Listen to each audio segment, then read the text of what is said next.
Let's share PACE everywhere. That way it can help create peace. People everywhere advocating cannabis education.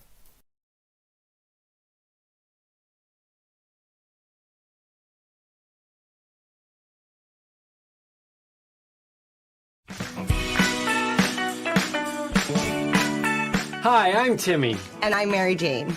He's the newbie, She's the doobie, and this is the show where weed, we tote cannabis talk. from both sides. Is that even possible?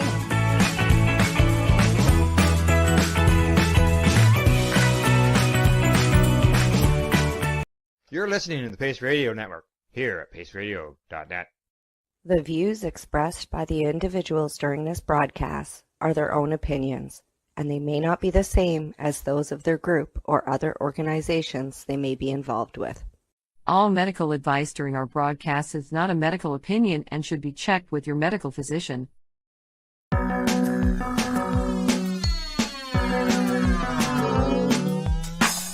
at all that money, yeah, the money that they spend. Take another look now and take some time for him. I don't cut trees for paper, cause it hurts the environment. Stop deforestation, yeah, it's time for him. Whoa, an acre of hemp makes 20 barrels of oil. No need for pesticides to poison all our soil. People got no food, they got no clothes, they got no rent. Well, right now it's time for him. Thank you for taking time for hemp. I'm your host, Casper Leach. You are watching the Joint Broadcasting Production Team here at the Time for Hemp Broadcasting Network, putting together a great joint broadcasting project. We are working with Pace Radio Network today with Al Graham, and we have as my joint host today, Al Byrne. Al Byrne is our in-resident joint host, and we'll be talking a whole lot more with him and Al Byrne, who does his own show, his own program jointly each week with his friends on his broadcasting network. And remember, every time you hear the word joint on the big joint interview today, you want to hit your joints, your pipes, your vaporizers, anything that you utilize when you take time for him. Al Byrne, why don't you introduce Al Graham to our joint audience who are enjoying this with their joint friends today? Thanks, Casper. Yeah, folks, Al Byrne here, and I'm introducing Al Graham. Al is a great first name.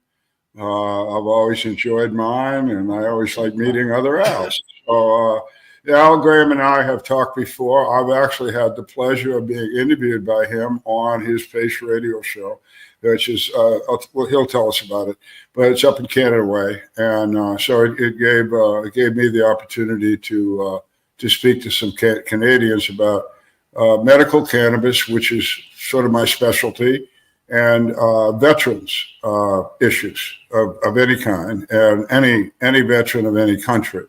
I work with guys that are in South Africa, in Ukraine. We've actually met some Ukrainian soldiers, Australia, Thailand, Canada. They're all over the place. And we all have similar issues. So some of these shows that Casper and I will do in the future will sort of concentrate in that venue. And I hope you enjoy them. Right now, though, Al Graham in Canada has been doing this work for a decade or more. And basically he's on the same page I am. I believe in education, knowledge, and that's what Al Graham does. He does very well at taking knowledge, people who are educated, have some experience in what they're talking about, and showcase them. And that's wonderful. And if you guys haven't checked into some of his stuff, it's there on the internet, and you ought to do that. But anyway, Pace Radio Network is now we're kind of symbiotical with these guys. They're going to help us, and we're going to help them. And it's headed up by Al. And with that introduction, can I call you a Canuck? Is that like a bad word or a good word? A Canuck. I don't know. We have the Vancouver Canucks, and they are in the still. No, they're not. They just got eliminated from the NHL playoffs. So, all right. Well, I just wanted to check because I don't want to piss anybody off in Canada here. We're just starting out. You can call me a Canuck. I don't know of any bad thing towards. We have a token Canuck here. Yeah. Yeah, well, thanks for the kind words, Al and Casper. PACE, People Advocating Cannabis Education, as you can see on the sign behind me. That's what PACE stands for, and that's what we do. We advocate about cannabis education. We've done things at cannabis events as well as non-cannabis events, and going to non-cannabis events was always important. Whether it was at a farmer's market or at a health show or just doing something local at a fair where I participated in 1 year. I had a booth in there. And that allows you to reach out to people who are non-cannabis in order to try to bring them into the fold, to understand the benefits with cannabis and how it can help patients. So because of my past with in my writing experience, when that ended or getting close to ended, I was invited by a fellow by the name of Casper Leach at Time for Hemp to join him as a joint broadcast on his network. And then he offered me my own show, which created the PACE radio show. And that was back in 2011, 2012, somewhere around there. 2013. Yeah, because I'm saying it's 11 years old, correct? So 2013. Yeah. And I was working with you as a joint host here and there, or filling in, or helping get some Canadian guests on Time for Hemp. And before my own broadcast with you. And then eventually it went from having just the PACE radio show to the PACE radio network, and I've had as high as 10 different broadcasts on the network. Presently, we have 9 different broadcasts that go out, and we cover everything from news to interviews, patient stories, as well as psychedelics. We discussed that. We have psychedelic programming. We have other content providers who are providing content with us, such as the Veterans Action Council, Humboldt Grace Project, and now Time for Hemp. And we are all people advocating cannabis education. We certainly are. And I remember hanging out together at the Treating Yourself Expos. We had a couple of those where we let the whole country of Canada know how important it was to end cannabis prohibition. And those were courtesy of Marco Renda, who did a great magazine called Treating Yourself Magazine. And I tell you, we had a lot of fun doing those. I remember that boat trip that Marco sponsored and around Toronto, and the whole expos that he did together were always world class. I'll tell you that. Yeah. They were really sad. It was really sad when they were no more because of their importance, and so many people were getting educated by going to the expo. With at that time, I think it was somewhere around about 110, 115 vendors, and there was advocacy rows as well as businesses, educational places. People could get all kinds of information. There was the movies that were being released right there, like What If Cannabis Cured Cancer by Lynn Richmond, which was a very, very important movie. We got to meet people like Dr. Robert Malmamine, rest in peace, good doctor. Dr. Courtney was there as well.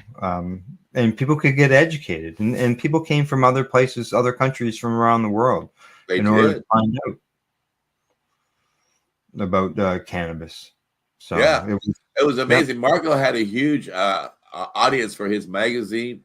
And because of that, you're right, his events did attract a large global presence. and the thing is that it was in a federal government building. It wasn't hosted by some big consortium or whatever. It was the federal government building where it was being held, and it was the first one in Canada. And it's not like the ones today. In Marco's day, that was before legalization, before laws were put into place. We had a 4,600 square foot vapor lounge inside the building. Now cannabis isn't even allowed to be vaporized inside the building. Seed companies from Europe, from South and you and I were talking the other day about how we were recalling when Jody Emery and Mama Kind were on an airplane together and vaped in spite of what the authorities thought. Yeah. Oh, yes. Yeah. But, back in those days, before legalization, those laws weren't in place. And, like Toronto had 9 or 10 vapor lounges. But as soon as the cannabis became legal and they put the cannabis here in Ontario in the Smoke-Free Ontario Act, people couldn't smoke or vaporize inside the vapor lounge anymore. So they all closed. It was against the law. So we lost the lounges because of that. Wow, sounds like Castro's kid is following in his dad's footsteps. I mean, it sounds like Justin Trudeau. That was actually a provincial thing that had nothing to do with the federal government. Smoke-Free Ontario Act. It's so as far as the network, as I mentioned, it's been running for 5 or 6 years now. We broadcast obviously on Facebook, YouTube, we're on LinkedIn. Where else are we going? We can reach 35 destinations in total if we want to. Nice. But it just depends. I don't run to all those at time because it's just gets spread out to so many places that sometimes when you want to sort of keep an eye on some things, sometimes it's good to keep it to a smaller group of destinations. But it works out well. We've done very good. We've talked to a lot of patients to learn about their situations, as well as learning. When you learn about their situations as far as their condition that they're treating with their cannabis, not only does it, or they themselves are educating the viewers and us as advocates, we're learning as well. Even though you don't have that particular condition, it's good to know what the benefits are with cannabis on it, so that in case you yourself come across somebody, maybe a family member that is ill, and then you can say, hey, I saw this show about this guy that used cannabis in order to help him with his Crohn's disease, and he's gone basically 20 years without having any opiate prescriptions. Which is what I've done, other than being hospitalized. And these days, as you know, between Canada and the U.S. here in North America, it's a big opioid situation, and cannabis can be a benefit to it. I do. Right? Yeah. I do. And it's because of the medical aspects of this plant. I was blessed to be able to meet Al Byrne. I met Al Byrne through Patients at a Time. There was a handful of people who'd been part of that organization who were also guests on my little broadcast, Time for Hemp. At that time, Time for Hemp was reaching people all around the world. I had a huge audience on American Freedom Radio, and we were like pioneering the broadcasting aspect of internet, and one of the very few broadcasts ever on cannabis. And because of that, we were lucky to draw a lot of great guests as well. And many of them were also part of Patients at a Time. And I kept bumping into Al Byrne here and Al Byrne there. And then when we started doing more interviews, it just seemed like a great idea to do a program called Patients at a Time on the Time for Hemp Global Broadcasting Network. That's a shameless plug. And he and Mary Lynn Mathery, I think that was her name, Mary Lynn Mathery, brought together a lot of great interviews through their connections all around the world as well. They reached a global audience with their message because, as we all know, there is a global need for this medicinal plant. Right, Al? Bern? Yeah, I'm answering it. Yeah, thanks. And what we need to mention about all that interview stuff that Casper's just talking about is it's archived. It's available on Time for Hemp, and Casper is working on an editing process to make it more available, more understandable, and more current. But as he said, the interviews that I did with Mary Lynn Mathery on this show, I did most of them. She did about half with me, were with medical professionals. There might be PhDs doing research, or medical doctor doing clinician work, or registered nurses doing this or that. But they were all people from around the world who had really, really close experience with using cannabis medically. Not necessarily themselves, although some were, but they had this encounter with a patient or patients that they saw remarkably improve in one or several ways all at once, really, rather quickly, with the use of the cannabis plant as a food source or as a medicine. So anyway, those conversations are archived. There are going to be more of them archived. And I know those of you who are watching, it's just three old, what Casper says, we're geezers. Maybe we are. I don't know. What's a friggin' geezer? But three old geezers sitting around talking about this stuff. But let me tell you what, we know what the hell we're talking about. And you ought to pay attention, you younger generation. I know you can't pay attention for 3 or 4 minutes or something, and you got to go see somebody die or something. But this is real stuff. And if you're a student out there, or if you've got somebody in your life, a family member, a good friend, a classmate, a teammate that's having some sort of trouble, and cannabis can help them, you ought to know about it, and we can help you teach them, and we can teach you. So this show is just the beginning show. This is a benchmark. We're trying to explain to anybody that might be interested in medical cannabis that here we are. We know what the hell we're talking about. The people we bring on this show, you might never heard of them. That doesn't matter. We know who they are, and they won't be on this show unless they're truly experts.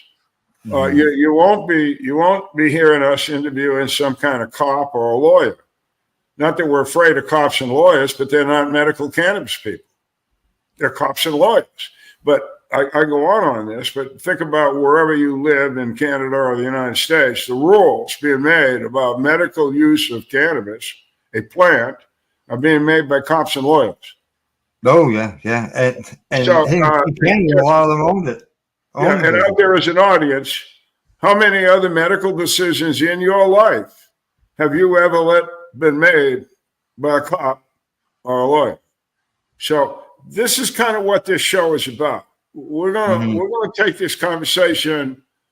Sometimes we're going to be critical.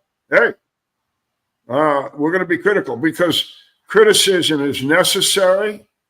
And if the criticism that we put out is accurate and scientifically based, which it will be, you'll be listening to something that is real, something that is internationally proven to get to the point that Casper mentioned, and science, not opinion. Now, the rest of the world, let's just talk about the rest of the world. Al Graham's up here from Canada, and they're trying to have a decent medical cannabis program, but they're failing, just like the United States. But Europe has 27 countries where therapeutic cannabis is in their pharmacopoeia. panacea, meaning they're doctors, nurses, veterinarians, whatever. They can just use cannabis as a medicine because it's in their pharmacopoeia. 27 countries. Yeah. You know, And it used to be in the U.S. Well, yeah, throwback places, you'd never want to go to, like, I don't know, Spain, France, United Kingdom, the Netherlands. Who wants to go there? Because they're all barbarians, right? So Right. that the concept here is when you want to hear about medical cannabis, you're going to come to this show. Now, I assume, being that you are a veteran, that you'll be speaking with some of the veterans on the broadcast? Absolutely. I will find veterans and or their spouses, kids, friends, bosses, somebody that knows them well. And we will discuss with those people. Here's how it generally goes. I've done hundreds of these interviews. Men, women, all wars, all conflicts from various countries. It's always the same way. The military member has found herself a problem. It could be an emotional problem, a physical problem, or both. They come back to the States, they get out of the military, and their life goes to shit. Yeah. They drink too much, they get divorced, they lose their kids and jobs, they end up in jail. It's just a miserable friggin' existence. They go to the Veterans Administration. The Veterans Administration fills them full of pharmaceutical pills, all kinds of pills. How many pills you want? Here's a pill. Oh, yeah, wait a minute. We give you this pill. It screws up that other thing. So you got to take this pill to unscrew the thing we just gave you. But here, have a pile of them and take them every day. Oh, yeah. And as you might imagine, that whole guy's life just gets worse. Mm-hmm. It doesn't improve. It's totally screwed up now. And then she comes up one of her old Army buddies comes into town to just say hello to her. And he says, how's it going? And she says, Jesus, it sucks. I'm down. This is awful. What are you doing? I'm doing all this. And he says, why don't you just smoke a joint with me and see how that goes? Yeah. And changes her life. Within months, the pills go away. Her dog loves her again. And all they did was drop all their pharmaceuticals and swap it for cannabis. Yeah. Yeah. And this is true of people that I've interviewed, hundreds. It also helped them quit smoking, nicotine, withdrawal, easy. And nothing's easy, but it made it as easy as possible. Alcohol withdrawal, sure. Opiate withdrawal, as Al Graham was mentioning earlier, absolutely. Yeah. So you stick with this program, and it's not going to be me. I'm not going to talk this shit. I'm going to ask the question, and you're going to hear a veteran in his or her own words talk to you for 15 or 20 minutes, and it won't take you that long to understand that this is real, and there's still injustice here. And that's why these programs like PACE and ours exist, because there's injustice. And it's our job to get it right. And so we're going to try really. Thank you. Sharing, as I said earlier, sharing each other's stories helps educate other people and helps spread the knowledge, right? So. And we are the knowledge base is incredible there.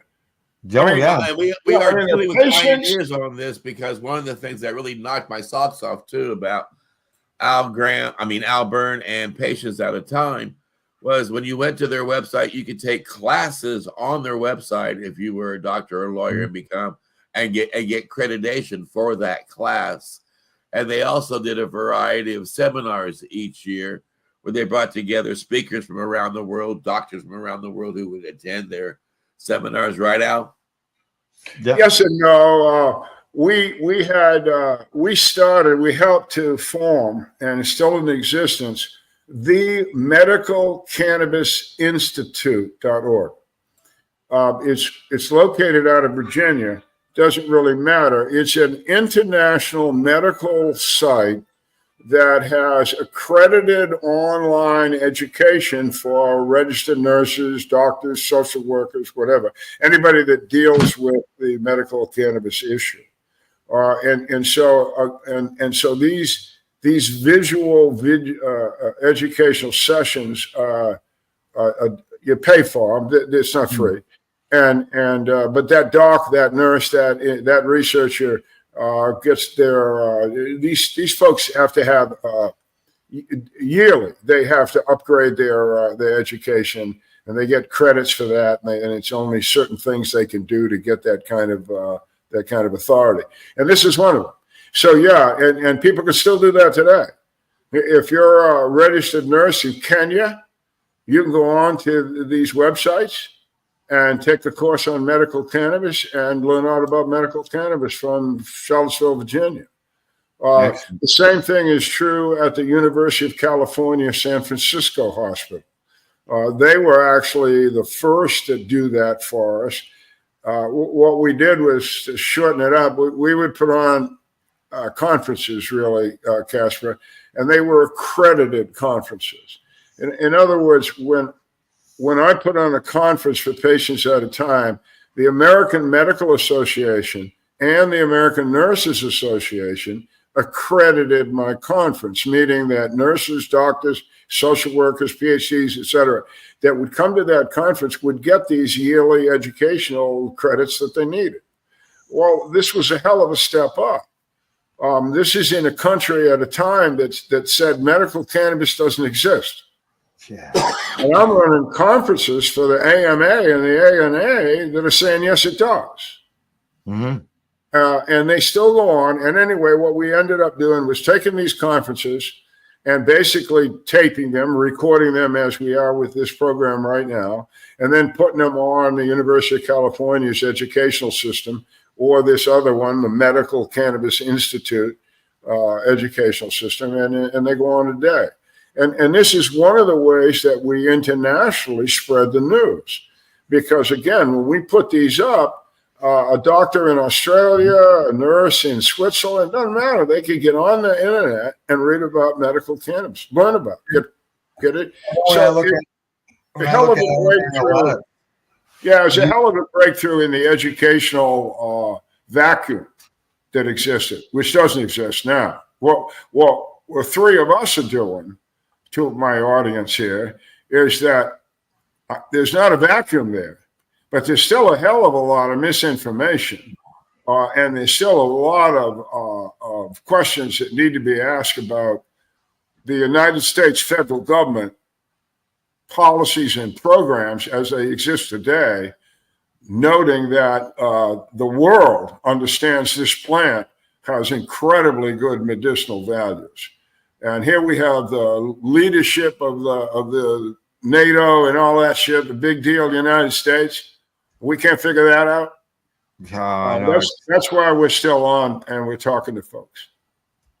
It's just crazy. You know, the United States, the way it is now, where you have half your states have it legally recreational, and the majority have it legal medicinally, and yet you're still illegal federally. It's just it's illogical. Yeah, exactly. Totally illogical. That's what I'm saying. It's like, you know, I got this thing I deal with all the time when I'm dealing with this subject in the United States. I tell people, I just don't know what to do with stupid. And it's got to be affecting patients. You know, like there's what, You're 39 right. states I think that have it legal for for medical. So there's still another dozen states that don't. And where do those patients? What do they do? Especially they get screwed. They're screwed. That's what I'm saying. This whole thing doesn't make friggin' sense, and it doesn't make sense in Canada either. I mean, you were telling me earlier, Al, about how you can't even a guy that has a cannabis license to sell cannabis in Canada can't really advertise the fact that he exists. Yeah. The advertising rules are pretty stringent when it comes to cannabis. They're pretty nasty. It's hard for anybody to really get a foothold brand wise. because It's bizarre.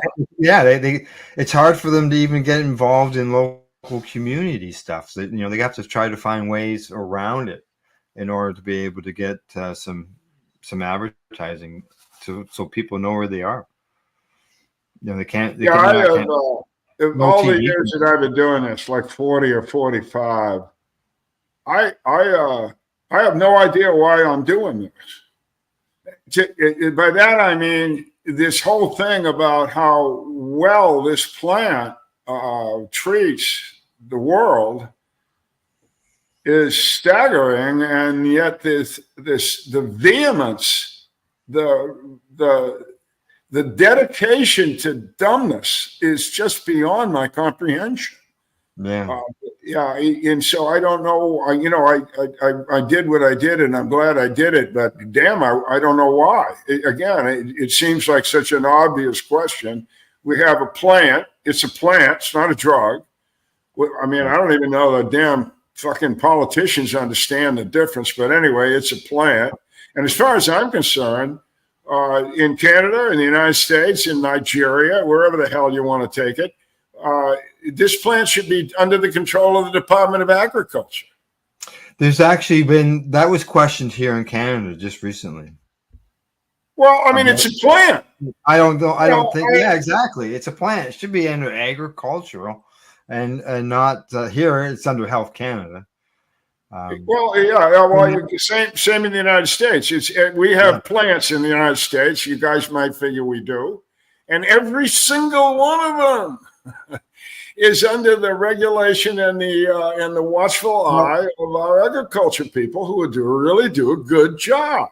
Like here in Canada, for the medical end, for the medical end, it could be under Health Canada, but for all its productions and stuff like that, because our production is basically recreational. There are some medical licensed companies, but majority of it is all recreational. So why is it not under agriculture, like you say? Because I know we do have the 2018 Farm Bill that made hemp legal to grow for the farmers here in America, coast to coast, and I think some of the states are taking advantage of that. But again, there are so much regulation, and in the states where medical marijuana or recreational marijuana is outlawed, it is hard for people who are farm owners and want to introduce hemp as a cash crop into their community to do so because of the variety of regulations imposed upon their own particular state as well. And the federal government, because in the United States, we have 48 contiguous states. So just stay with the big, there's this thing in America that's regulated by the federal government that's called interstate commerce. Well, if you've got what Casper's talking about, if you've got a legal hemp crop in Kentucky, you can't be driving a truck full of that stuff through Kansas because Kansas is not legal, and the federal government, it isn't legal. You can't cross the state line. So if you've got a hemp crop in Kentucky, somehow you got to grow it, fix it up, market it, deliver it all inside of Kentucky. Well, that's ridiculous. It's just ridiculous. Or when you travel in America, if you're a medical cannabis user, you need to be conscientious if you're like leaving a medical marijuana state like Oregon, and you're going to a place like Indiana, not to have medical cannabis in your pocket when you land at the airport in Indiana. But if you're going to Las Vegas, where in Nevada it's legal, or you're going to Los Angeles, where in California medical cannabis is legal, you can put like a half ounce of marijuana into your luggage or to your pocket and fly from your home city to where you're going without any complications. So it causes you to have to stop and double check your travel plans before you move forward, right? Other things, yeah. Anyway, the other thing we haven't even talked about, and it's super important to me with the cannabis plant, again, as a plant, is its nutritional value. I think, didn't you mention Al Graham, Dr. What's his name? You met there at one of the conferences up in Canada. Dr. Courtney talked about it being a vegetable. Yeah, Courtney. Yeah, Dr. Courtney. I mean, yeah, this guy, if you don't know Dr. Courtney's background, he's a California physician. His wife was very, very ill. By the way, I met this couple, and she was gorgeous, man. She could have been a goddamn movie star.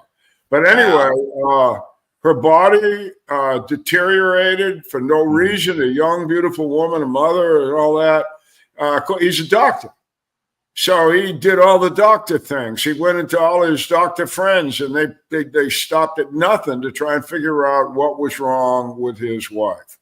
And it wasn't going well. And I remember inviting Dr. Courtney to the conference, and he spoke to us, and he related this story, and basically it wasn't going well.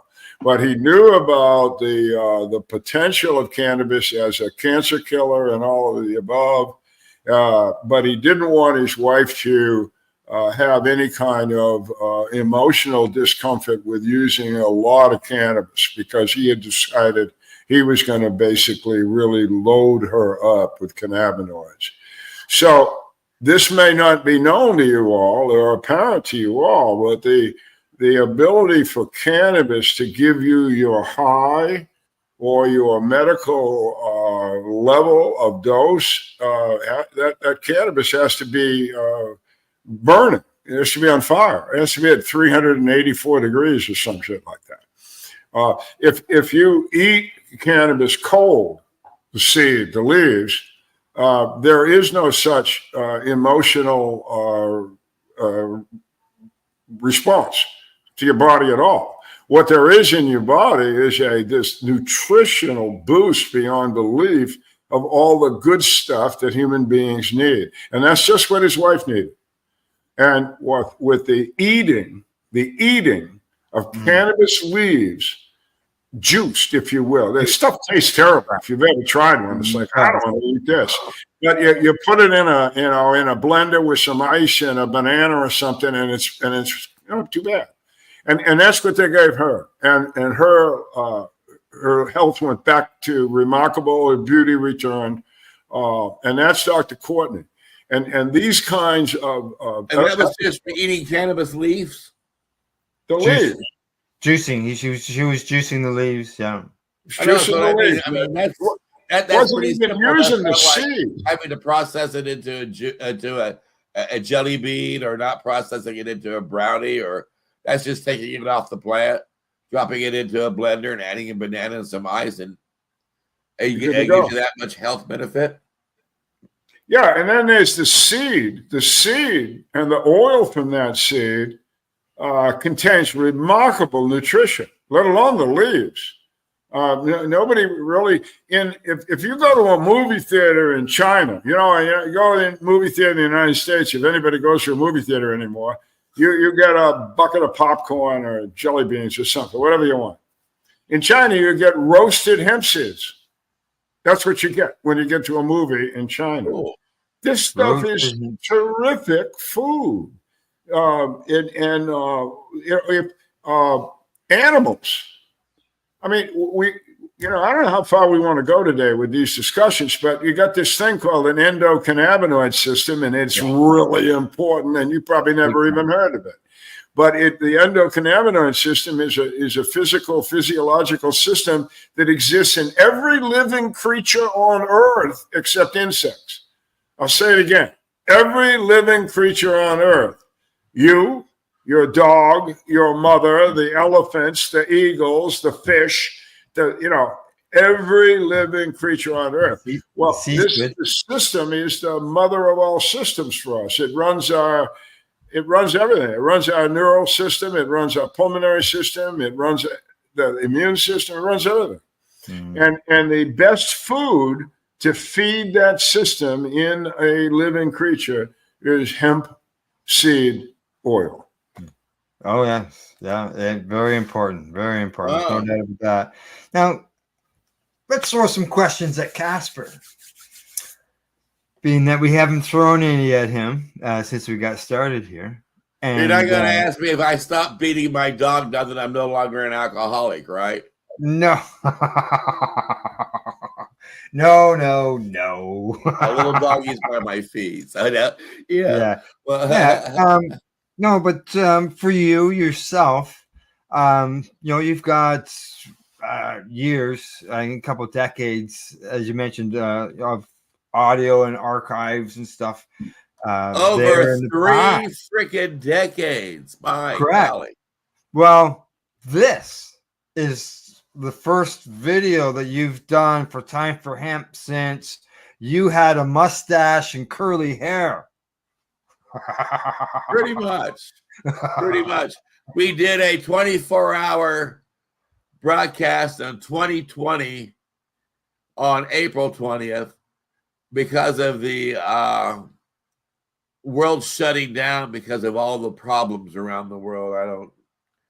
There was a lot of plans that were canceled at the last minute around the world because of that problem that showed up on the world stage.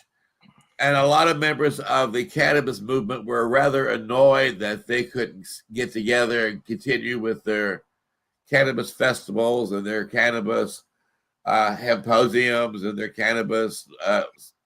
So we decided that we would just go ahead and get a Zoom conference going and invite a lot of our personal friends who'd been guests of the show around the world, and anywhere it was 420 at that time, we would just move the show to that part of the world. And it broadcast for 24 hours. Al was part of that as well. So was some of his friends and my friends. And it ended up being really historic. You can go to timeforhemp.news and you can click on the a love fest is what we ended up calling it, because it was a love fest. All of our friends were like our family, and we were sending love to the world about how important it is, like what Al Byrne was just saying there, from our heart to your heart. Take care of your heart, eat cannabis, use cannabis. And it turned out to be pretty historic, I think. And because of that, I've kept it up on the website so people can enjoy it. Mm. And as you mentioned, yeah, we do have an archive. I've got over 3.5 decades worth of content on the website that I think is important, and I know others, thank goodness, do as well. There are voices in there that are no longer with us, that were giving a message to the world of how important it is to use cannabis for medical reasons, or how important it is to bring hemp back to the world stage as a cash crop so that our farmers can have a successful farming business, and we can create products that are made from the earth and stimulate jobs in our local areas and keep our economies going and create products that are long lasting. And I get off my soapbox, but I got on my soapbox by accident when I met Jack Hare, which is how I began doing Time for Hemp. And his voice is in there as well, along with, again, so many other voices. And there are, thank goodness, many voices in my archive that are still with us that we can get up to date with. But because of the large number of people who are archived on the network and on the website, I feel a sense of responsibility to maintain that website and to make certain that that archive of voices is available to the world to hear. Yeah. So after leaving it dormant since basically 2017, because I just got too old. I mean, it happens. It happens to all of us. If you've seen Paul McCartney and Ringo Starr, I mean, Mick Jagger, he waddles onto stage. Oh my God, it's sad. Well, it happens. And I've got this great archive that I got to figure out how to continue to draw traffic to. Thank you very much. I hope you come and check out this show and all of our other stuff, but also figure out how to eventually keep it on the internet and maybe find somebody who can use it as a platform to keep the voices alive and keep the world knowing how important it is to take Time for Hemp. Oh, I knew that was coming. I saw that. So did Yeah. Well, let me just echo him a little bit here. The voices again. It's some of those people are gone. Some of them haven't. But the ones that are gone, but they left their wisdom behind in interviews. And Bob Melamed, you mentioned, he's in one of those guys. Dr. Lester Grinspoon, endless. That information, even though it might be 5 years old or 10 years old, is still valid. Oh, yeah. It needs to be reheard by new generations, new people that can take it and do what others have done ahead of them, but I'm a partner in this thing with Casper, so I'm biased, all right? And a lot of the archives he's talking about is my work. So I'm biased. I'm proud of what I did. Sure. But this stuff should be in a museum. This information that is on these videos needs to be archived way beyond our capabilities. So is anybody out there that wants to have a conversation about how to do that and help us do it, we'd appreciate it. And the other thing I think is important about the archives is, as you mentioned, let's say Dr. Bob Melamed or Dr. Lester Grinspoon, oftentimes you'll see an article where they're being quoted. They'll say Dr. Melamed said this and Dr. Lester Grinspoon said that. When you come to our archive, you can hear from the horse's mouth exactly what they said. You can hear from Keith Stroup, the founder of National Normal, why it was he started that organization. You can hear from Jack Hare why it was he began writing that book. You can hear from Mark Emery long before they put him in jail why it was he was fighting American policies and how American policies were interfering with Canadian policies. You can hear from the horse's mouth, so there's no misunderstanding, no misconstruement, no misinformation being put forward. We certainly are, I can honestly say, putting out the truth. Yeah. When I was doing the documentary movies at cafes, which I did for 5 years, that's what, I mentioned the movie What If Cannabis Cured Cancer? And that's what it was. It was an opportunity for those who were watching the video to hear from the horse's mouth, to hear from Dr. Lester Grinspoon or some of the other doctors that are out there. And they're the researchers. They're the ones who studied it all. No chance of the misinformation. Well, I just think history is important. Those that don't know, I'm going to plug myself, but I wrote a book. It's called For Country and Cannabis. You can buy it online anywhere, Amazon, Apple, Barnes & Noble, wherever it is. And there's an ebook too. But I wrote the book for the same reason that Casper and I and Al are involved in this sort of educational conversation, is that not only is the information that was provided important, so are these people.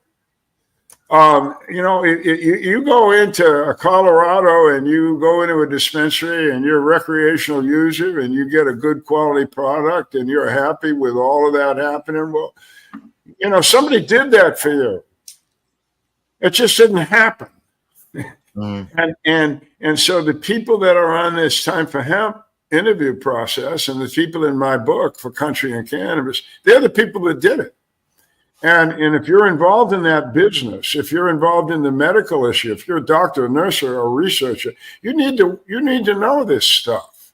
You don't know what we know. I don't care how educated you are about medical cannabis. You don't know what I know. You don't. And when you put what these interviews are on a continuous basis, hundreds of hours here. We're not talking snippets. We're not talking. Here's a little quote from Dr. Melamed. We're talking about Doc Melamed talking to Bob Melamed talking for 45 minutes. And boy, was that a smart guy. Gone. Another voice gone. But nevertheless, what he left behind is invaluable. So please look at what we're doing here. That my book, this show, what Al's doing in Canada, this is important stuff. And just I'm trying to make it, as Al Burns said, I'm trying to make it digestible and easy to access. So I'm doing what they call remastering, which is that's from our day. Well, I'm taking out all the content where they talk about going to the next Hemp Fest, or they're talking about any kind of local politics, and I'm just leaving the meat of each interview in. So I'm trying to make certain that their content is presented properly, but in such a way that it does hold interest. And as Al also pointed out, one of the things that I think is rather interesting that I probably will not be able to edit into the remasters is the drama that is found in the archives that will probably be left out in the remastering. Meaning, you hear Eddie Lepp talk about how it was last night, in this case, where the feds showed up on his 40-acre farm and ripped out 20 acres of marijuana plants and arrested his wife, or you hear about how Mark Emery just got out of jail yesterday, and he's got to go to court next week because the United States government is trying to extradite him from Canada into America, put him in prison for 10 years. So you hear as it is happening at the time. And that makes, from my point of view, as a historian anyway, the content to be more interesting. You also hear people like Michelle Rainey talk about how she was first diagnosed with cancer. And then you also hear another interview or two, her talking about overcoming it and then not. And then you hear a couple more interviews how she's letting everybody know it's time to say goodbye because she won't be here to tell the world how important medical cannabis is, but to please keep her message going. So you hear the history and the growth of each guest sometimes, and how our movement progressed from the 1980s to the point where it is today. If you have that kind of time to go through all of the archives and their details. But if you don't, I'm going to try to go through and put together the best of our interviews and remaster them so you get the best of everything when you come and take Time for Hemp. Now, you mentioned Michelle Rainey.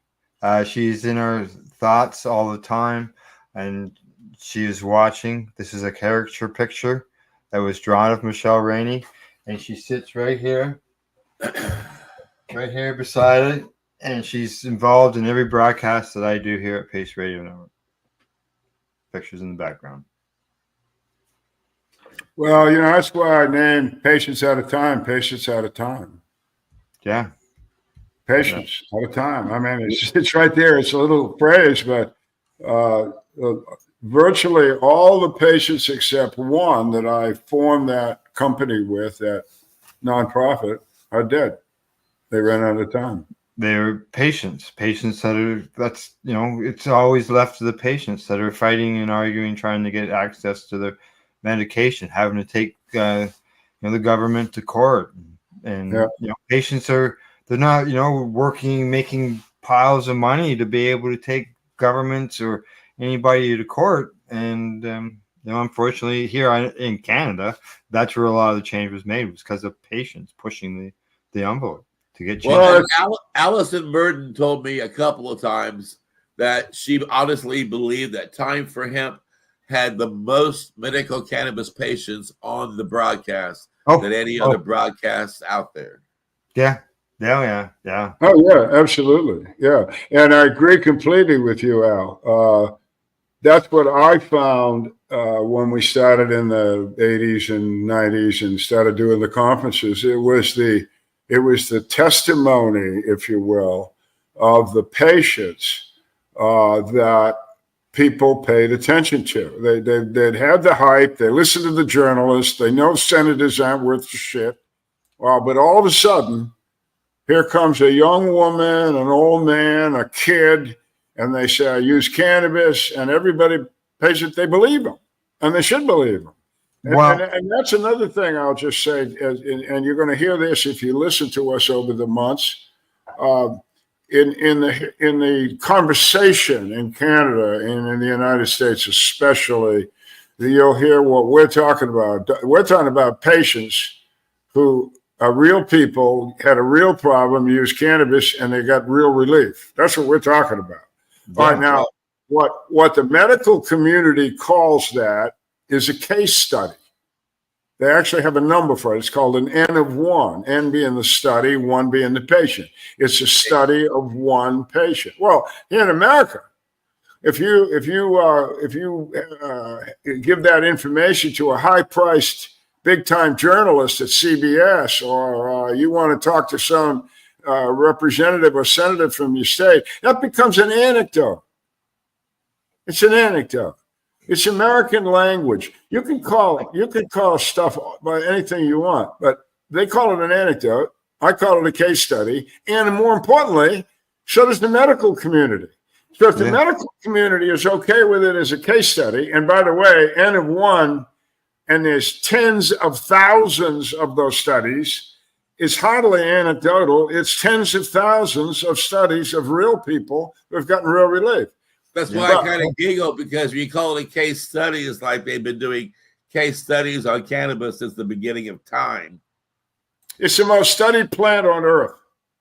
It is. Yeah, I know. Hey, they keep saying, we need more studies. We need more studies. Christ, it's like you said. It's now let me jump in for a bit. I've got to be honest, too.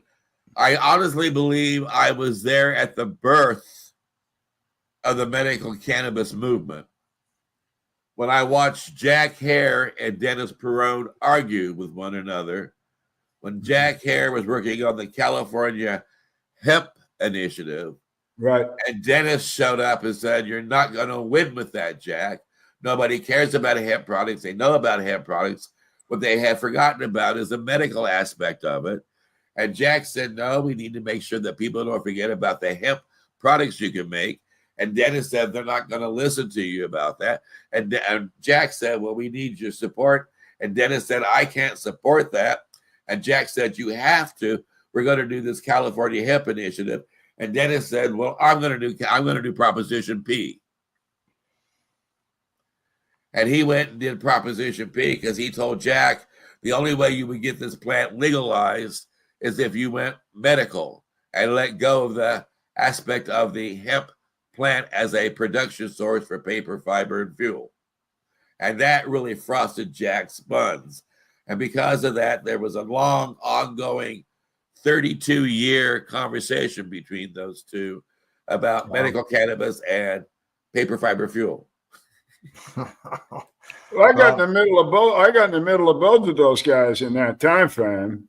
I was running Normal, and Jack comes in. I think I've told this story, but probably not to your audience. But Jack shows up one day at a board meeting, and he's got the ugliest sport coat I have ever seen in my existence. He's wearing this thing. It's like what is that? Michael's coat of many colors in the Bible, and it was a sport coat, but it didn't fit.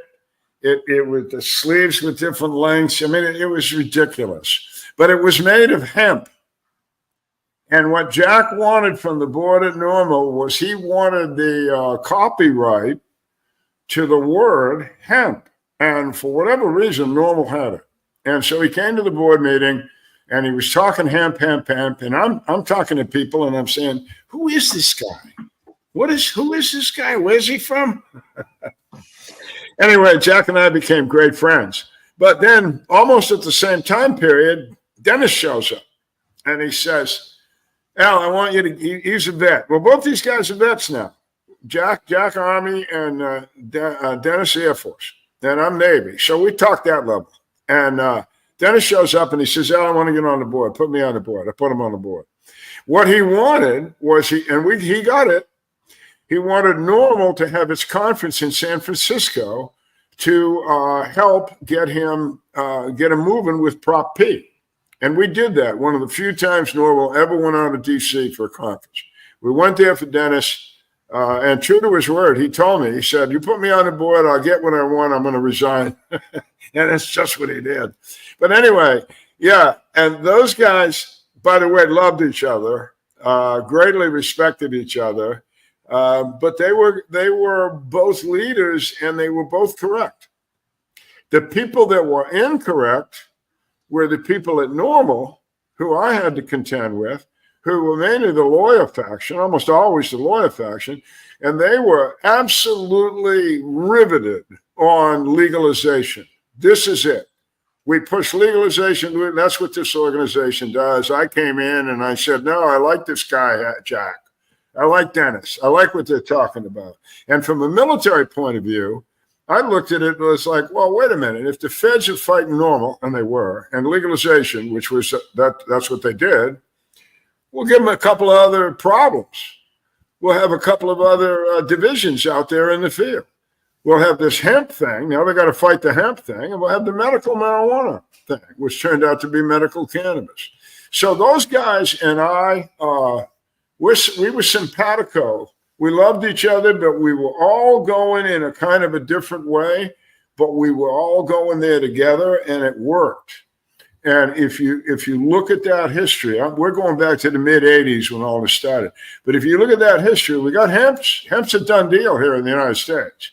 Medical cannabis is pretty much a done deal here in the United States, and we still don't have legalization in the United States. So there's your history. Dennis was right. Dennis was right, but so was Jack, because in 2018, the hemp farm bill, the farm bill made hemp a legal cash crop coast to coast in America. So in some ways they were both right, but sadly, they were also both right that it would probably take a couple of decades to make it happen, even though they couldn't figure out, like you and I, they couldn't figure out why. I mean, common sense tells you can make these products. This is good for medicine. This is a good food. We should grow it. We should make it legal. But we don't deal with leaders who have common sense. Well, except for Castro's son, who's in charge of Canada, right? Right, Al? Yeah, we have legal cannabis here. Yes, we do. The one thing, though, about legal cannabis for us up here is that they recently did a Cannabis Act review, and they had an expert panel that went around and asked questions.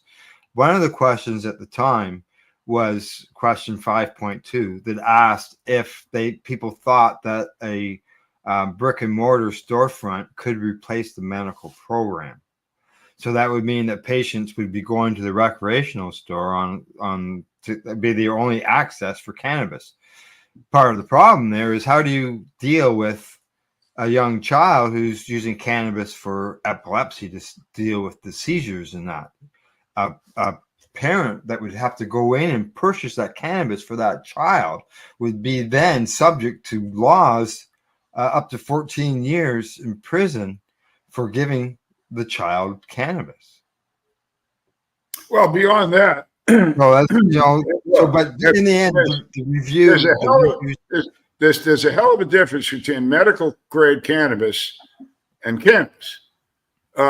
Your medical grade assumes a certain purity, a certain ability to define what's in it. I mean, to the specifics.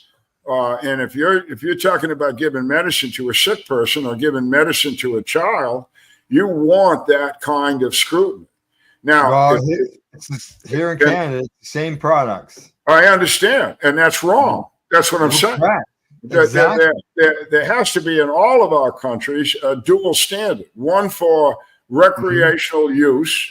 Okay, that's like getting a can of beer. We know the beer has been pasteurized. It's in a can. It's cold. It's all right.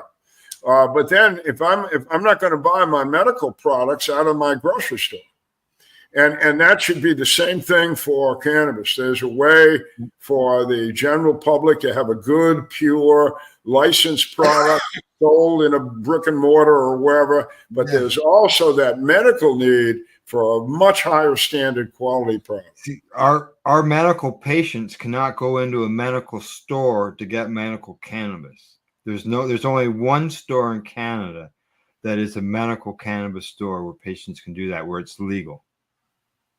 Well, that's the rest of all our stores, our other 4,000 plus stores, are all recreational stores, and the bud tenders cannot talk medical purposes or anything. Well, Benefits. we're right back to my stupid. That's stupid. That's illogical. And who made those decisions? Did doctors make those decisions? No, federal government. Who made that? Was it politicians? Maybe. They were politicians. Oh yeah, yeah. Yeah. Well, look. I mean, I don't Former know police officers. about Canada, but I look at politicians down here as really these people can walk and talk at the same time. They're dumb as stones. They can't get along with each other, and they don't get anything done. And what they do get done is follow their leader, and the leader doesn't know what's going on.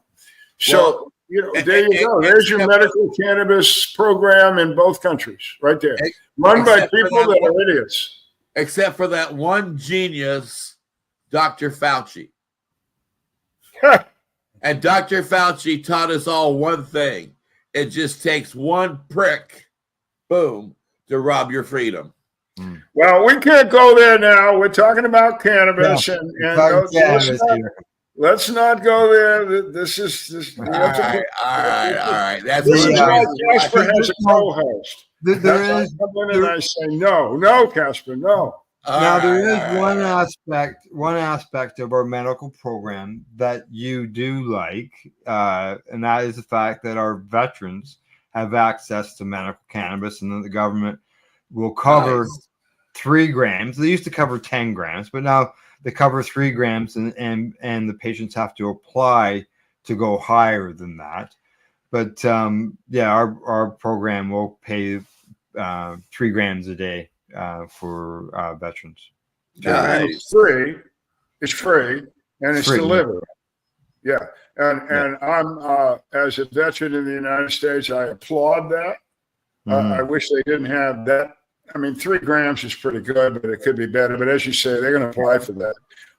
But yeah, that should be the case here in the United States and in every other country in the world. Well, and Albert and I both know this hardworking activist named Michael Krowitz, who originally made it possible for American military veterans to have access to medical cannabis in their state if their state allowed medical cannabis without losing their veterans benefits. Yeah, that was crazy. That they fought the war for freedom, but yet you're going to take away a plant that's going to help them.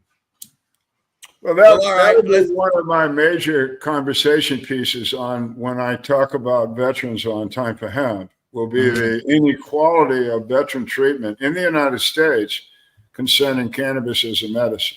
It's totally unequal. It's based upon the veterans, where the veteran lives. If she lives in Indiana, she can't use cannabis and be treated in a Veterans Administration hospital. If she lives in Maine, she can. What the fuck is that? Well, I hear Jack here in the back of my head telling me, yes, we are, Dennis, going to talk about medical cannabis, but we're also going to talk about hemp as a cash crop.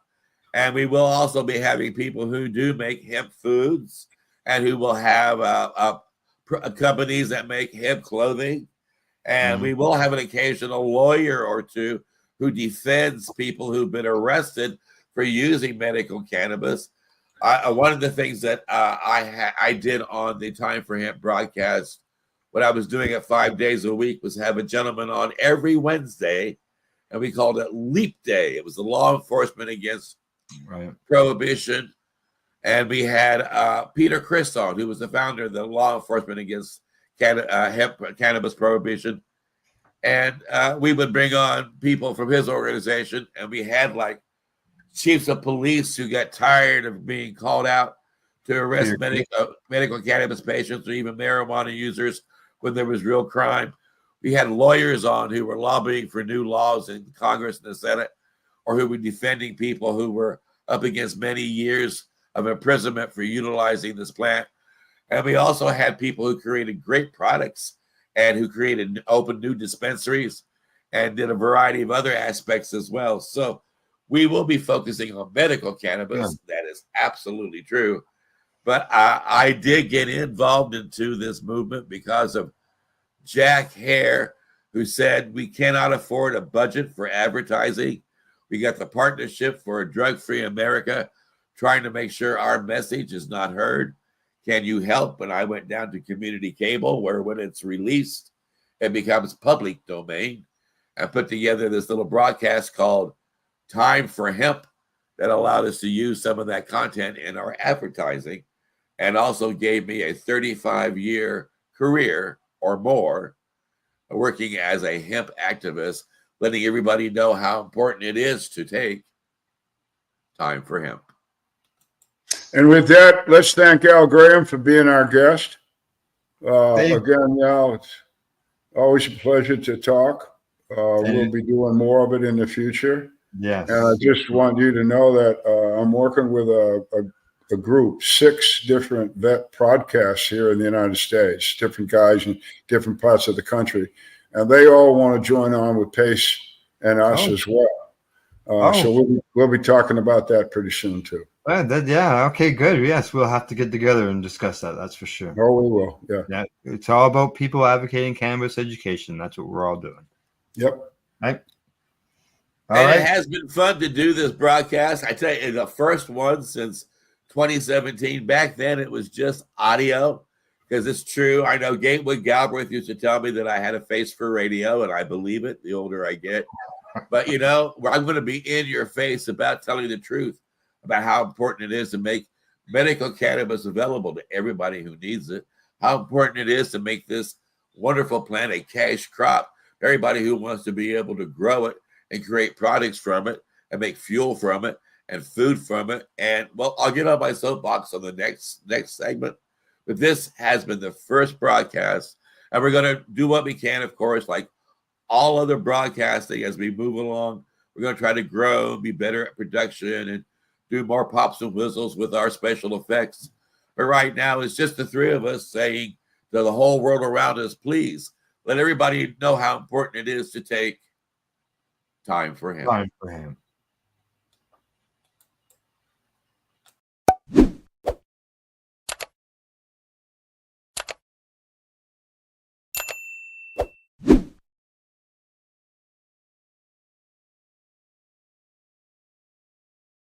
You're listening to the Pace Radio Network here at paceradio.net.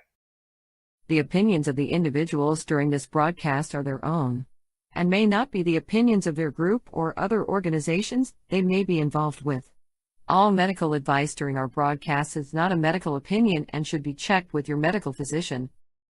When you have a pain that's reached its peak, Legacy for 20, it's so unique. If organic cannabis is what you seek, here's your trusted partners 7 days a week. Suppository salves, vapes and drops, topicals, edibles, infused pop. Just when life seems like it ain't easy, at Legacy 420, enjoy a pop freezy. Lab tested products, make them the GOAT. Legacy 420 out on your road. Legacy 420 in Tyndonega Mohawk territory. Indigenous organic cannabis at its finest. Enjoy the buzz of legalization with Campbellford Lifestyle Shop. From lights to plant nutrients, books, consumption accessories, and more, we've got all your basics to grow or consume cannabis. Visit our info center or take a look at our piercing services and body jewelry, now available in-store through Campbellford Lifestyle Shop, 17 Bridge Street West, Campbellford. Limestone City Hydroponics is Kingston, Ontario's hydroponics shop. Take your growing to the next level and create the optimal environment with a tent kit, or maximize your yield with an ebb and flow flood table kit. Either way, Limestone City Hydroponics has more sizes and options to fit your needs. Are you looking for the power of the sun that adapts to your budget? Then look no further, as they have professional grow lighting. They have indoor grow systems that are easy and cost effective, with many options to fit your living space and lifestyle. Cultivate your growing potential. We have everything you need to succeed. And if you can't make it to the store, they offer local delivery to the greater Kingston area. Remember, when you're looking for experts to help you grow, then look no further than the locally owned Limestone City Hydroponics, 105 Sunderland Drive in Kingston, Ontario. Call them at 613-548-0420. We are people advocating cannabis education here at paceradio.net.